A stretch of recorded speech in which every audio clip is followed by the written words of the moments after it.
Hey, I'm Alex Radcliffe from Board Game Co. and today I'm reviewing Paris, the City of Lights and its expansion from Lumière Games. And Paris is a polyomino game, as two players engage in a battle of wits head-to-head to lay the groundwork, lay out their polyominoes, and take actions, all in the goal of, well, getting as many points as possible. You see, Paris is a game that's divided into two phases. The first phase is one in which you're going to be laying the groundwork and taking and choosing the polyomino pieces that you want, and the second phase is laying those polyomino pieces on the board, as well as taking actions. So in both phases of the game, you're going to have choices you have to make, which brings us to how this game plays, in which you're going to have players who have their groundwork tile. They have a single groundwork tile in each of their hands, and each of them show different colors on them. The colors will either represent their color, so orange can place on orange, as well as on purple, and blue can place on blue, as well as on purple. Both players have access to purple, which means as you put things down on the ground, you're laying where you can go, where your opponent can go, and where you both can go. Additionally, there's going to be these streetlights, and these streetlights are a huge part of the scoring mechanism. We'll get to that soon. But what you can do on your turn is you can either place a tile down onto the board somewhere into one of these spots over here. You'll see the little star edges. You may not be able to see them on the camera, but you can place them down on the board over there. And then alternatively, if you don't want to do that, you can instead grab a polyomino piece from the general supply. Effectively, you're deciding how the board's going to look, or you're committing to something you're going to place, because anything you take and don't place, you're going to lose points for at the end of the game. So let's go ahead and place out a polyomino piece, grab another one. It's blue's turn. Blue's going to go ahead and lock in this little piece over here. Then you're going to have orange go. Orange going to go ahead. Ooh, that's a nice little spot over there. We're going to go ahead and try to take advantage of that. We're going to put that down there. It's back to blue's turn. Blue's going to go ahead, and he's wondering, maybe over here, orange is eyeing that piece to be able to put it down like that. He'd rather orange not have that flexibility, so we're going to go ahead and place this like so over here. Or you can't do there. We can do it like that. That's going to get in the way. That's absolutely going to get in the way. Blue is not playing for fun. Meanwhile, orange is a little disappointed that happened, but orange is going to make the best out of a bad situation, and orange is going to go ahead and grab this tile, this time not wanting to reveal their plans. Blue's going to go ahead and try to lay out their tile. We're going to go ahead and put this somewhere where we can put something down. Ooh, we can get something over there. Maybe if we go over here. Yeah, let's go ahead and put that over there. Then we're going to have orange going ahead and placing this out. And I'm going to go ahead, right at this point, what I'm going to do, you get a general sense of the back and forth. Effectively, players are alternating between playing their piece down on the board to create the groundwork, or alternatively grabbing various polyomino pieces. So I'm going to fast forward a bit, pretending that players have taken a few tiles and laid out their pieces so we can proceed to the second phase. Give me a second as I just randomly throw these down the board without putting any thought into how I should tactically be playing the game. But it's worth it because you can see the little puzzle that presents itself in a second. So that's the first half of the game. The first half of the game ends as soon as all tiles have been placed into this grid. Once that happens, we now have a grid. We now have a framework. All these lights you see over here, those are incredibly important because they're going to be a big part of how you actually score. Meanwhile, you've created all these sections of orange for orange, blue for blue, and purple in which anyone can go. Now that we have that, these tiles are all effectively out of the game. Although not really, actually. We're going to leave them here and I'll show you why soon. But we're going to have the players starting to take their turns. And now you again have two choices, but those choices have changed. Now you can alternate between placing down tiles on the board, on your spots, or on purple, or alternatively you can take one of the 8 actions in the game. And this is the part where Paris does come to the table. Between the base game and the expansion, you have all of these actions over here, plus the 8 you see over there, and you can have a variety of them showing up in every game, giving you, well, totally different engines to play with. Now for a second, let's just focus on placing down a piece somewhere. Can blue actually get this down the board? That would actually be a little hard. These are always a little hard to get. It doesn't look like blue can, unfortunately. Blue is maybe? Nope. No, blue can. Blue can. Look at this over here. So blue can go ahead and place this down over here like so. We're going to go ahead and place that, and we placed it in a combination of purple and blue. And in general, you want to try to lock on those purple spots as fast as possible, because players, your spots are fairly safe. Not perfectly safe, but your spots are fairly safe. But the purple spots anyone can take, so you want to try to get them as fast as possible. Now, before we continue going, let's understand the fact that, in general, one of the things you're going to do is you're going to mark this as your spot over here. But additionally, this tile is going to score points equal to the number of streetlights it touches multiplied by the size of the tile. So that's a size 6 tile times 2 streetlights. That's going to be 12 points, which is certainly not a bad way to start things off, although we might be able to make things more interesting. From there, we're going to have orange go. Orange sees a nice spot over here, but that seems fairly safe. So I think orange actually wants to lock in. What does orange want to do? Orange is actually, I see possibilities here, but they're not the best possibilities. This is where the game gets tricky as you try to figure out the best way to optimize scoring in Paris, the City of Lights, but See, the problem is I get too focused on actually just wanting to play as optimally as possible. Then I'm going to go ahead and do this. We're going to grab the Eiffel Tower as our action, and we're going to lock it down on this spot over here. Now, every action has a different way that they work. The Eiffel Tower, in this case, is going to multiply. It's going to double effectively any streetlights it touches, but it's also going to go ahead and give you points for any tile that's on top of your color. So orange is going to lock in 4 points and potentially double that streetlight, which may or may not actually help them. Blue is going to go ahead and spend their action tile. We should put the little tiles over here. Blue's going to take this one over here, this extension piece, and put it down over here. This extension piece is going to make this building bigger, effectively. It calls it a 7-size building, but additionally, it's now made it so it's touching an extra streetlight. So now, instead of being 6 times 2, it's 7 times 3, which is a much bigger number. They taught me that in maths. From there, orange is going to go, and orange is actually going to lock in this one over here, which is essential to his plans. It now has a purple tile that it can place on someone else's spot in order to get a bunch of points, and you'll see why in a second.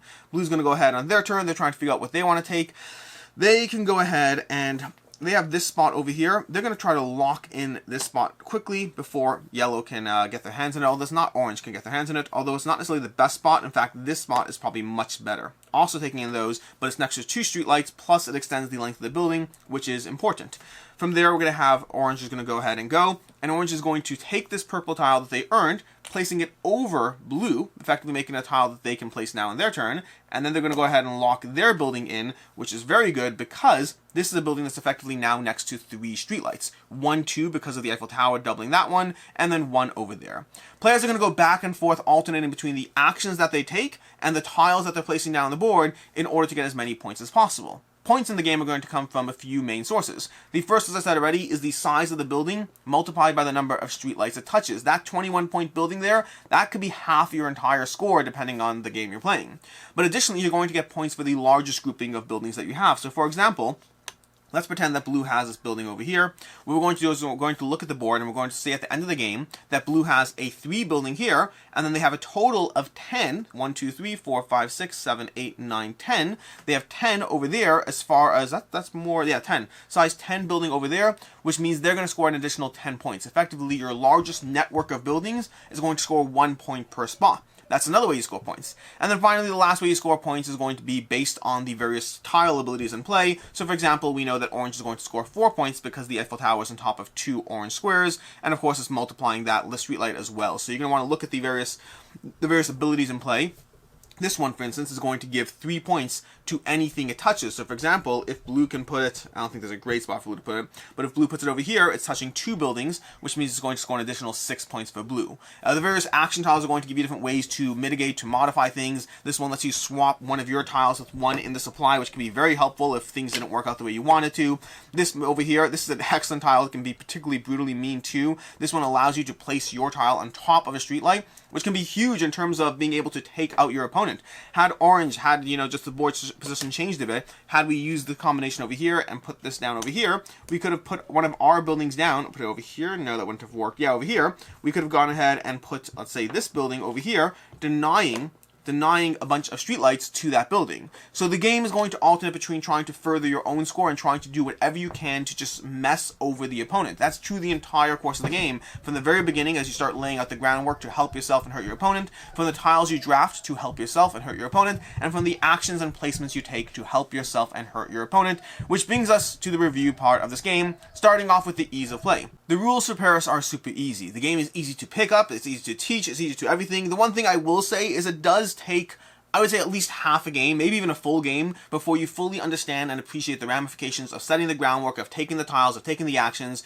It's a simple enough game to learn, but there's enough strategy and nuance, and it's a little bit different from your usual polyomino fare, that I find it often takes a game to truly appreciate what the game has to offer. What I will say as far as accessibility, as far as ease of play, is there's no player aids. Now, this is a problem I have with Devere games in general, by the way, and I think they do it because of their approach to the multinational aspect of things. They often have several rule books. They don't want to put text on their cards, but we have all these cards over here that have the picture of what the thing is, and then no text on it as far as what the actual ability is. You have to either memorize them or look in the rule book, or what I am ultimately going to do is I'm going to write it down on the postcard. Now, again, I think it's an aspect of the language accessibility, but I find it frustrating in general. Devere games, I like a lot of their games, but I find the lack of player aids or just ease of access is often a bit of a frustration. Even if it were stickers or something, or iconography, you really need to be able to write these things down, otherwise you're going to be constantly checking the rule book for, does that tile go on mine, my opponent's, somewhere else, when do I place it, how do I place it, do I place it as I take it,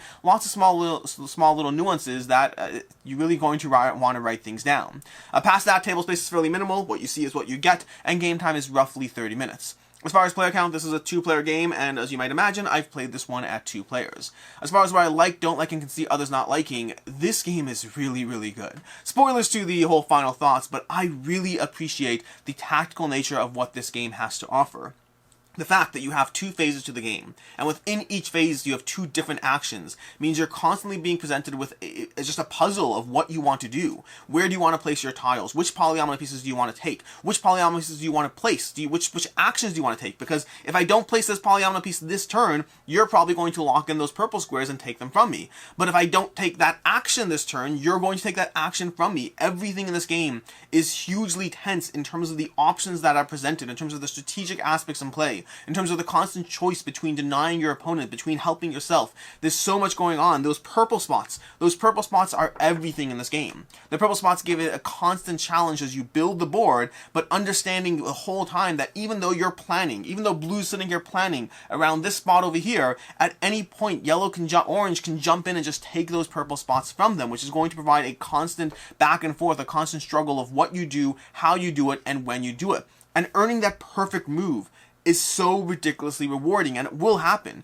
That 21-point building you saw me build, that's nothing. I've seen a 49-point building in this game. I've seen the degree of multiplication you can achieve in this game with the perfect placement, the degree of screwage you can achieve with the various actions at play. There's so much going on here in terms of just the amount of stuff you can try to do, and the amount of stuff you're going to want to do, and the choices you're going to have to make, and every choice is ridiculously hard to make. And then the variability. The variability, you have 8 cards over here, 9, 10, 11, 12, 13, 14, 15, 16, 17, 18, 19, 20. 20 different actions. That's a lot of variability to experience. I'm sure someone could do the math. If you have 8 unique things from a set of 20 unique items, the combinations you have here are going to be nearly endless. Definitely more combinations than the amount of times you're going to play this game, I can guarantee you that. And that offers a different tactical struggle every single time. How much the Eiffel Tower is worth in a game is going to depend on the various board setup, the various buildings that have been placed, the other actions in play. Everything changes, the math changes, the opportunities change, the choices you have to make about the importance of one action versus another will change every single time you play this game. Paris is a tight little economy of hurting your opponent, helping yourself, and choosing between many, many, many difficult choices. As far as things that I don't like in the game, I already talked about the player situation. I find that to be annoying. Again, I understand the language aspect. I just feel there are better ways to handle it, even if you just include a little packs of stickers or iconography. I feel there are better ways to approach that problem.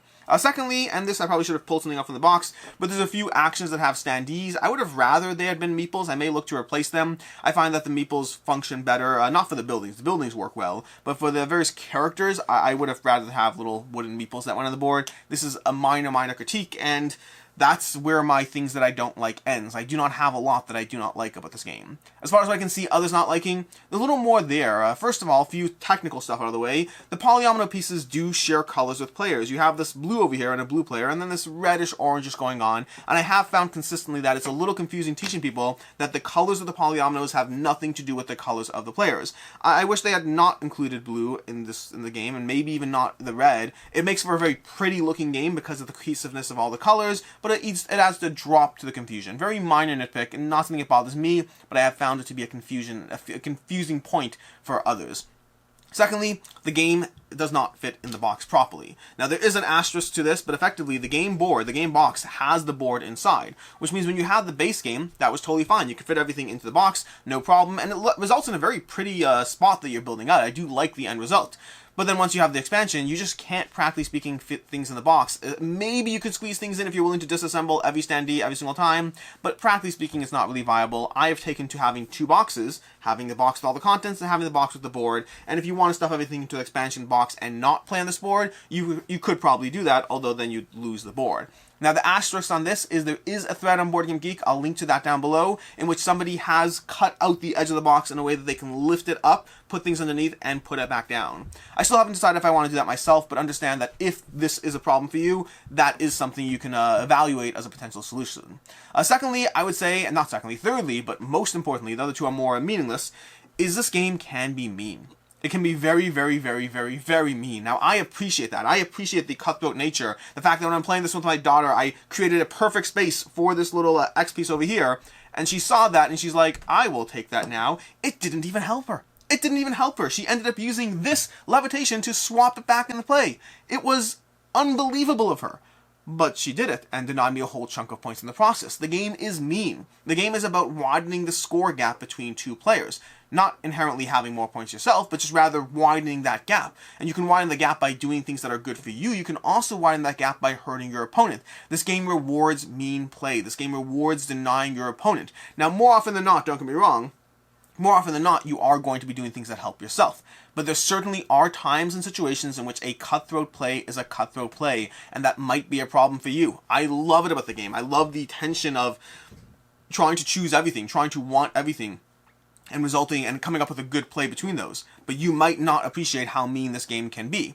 And then lastly, because of this, and because of the way the game plays out in general, this is a game where you could have wide gaps in scores. I've seen games where it's 45 to 46 in terms of the scorings. I've also seen games where it's 72 to 31. You could have a really solid sequence of plays that another player has that results in them having a very solid score and the other player not. And while that is the exception, I would say more often than not, scores are fairly close.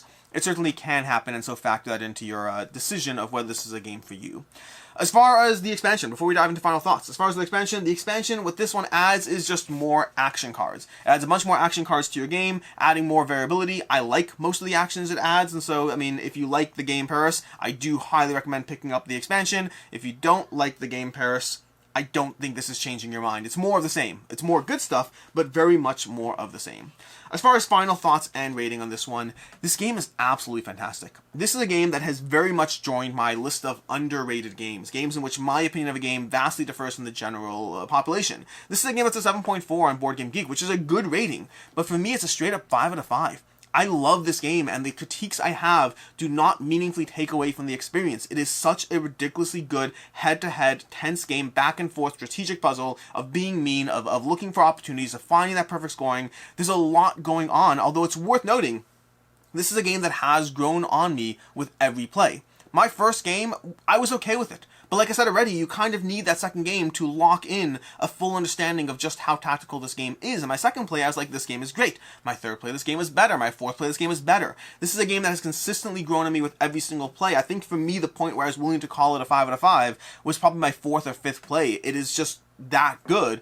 But it did take time. It did take time to move up that channel. So I don't have a firm answer as to the gap. All I can say is if you like this style of game, this is absolutely doing it for me. And the expansion is great. It's more variability. It adds more variability to the experience. And I like variability in my game systems. I will happily pick up whatever expansions they want to add to the mix, and I'll write down the stuff on them myself. I'll deal with that.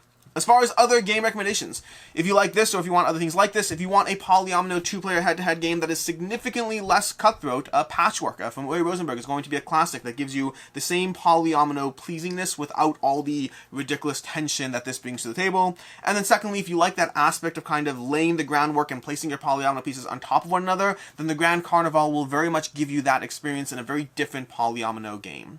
Until next time, I'm Alex Radcliffe from Board Game Co. I hope you found this video helpful, and as always, have a good one.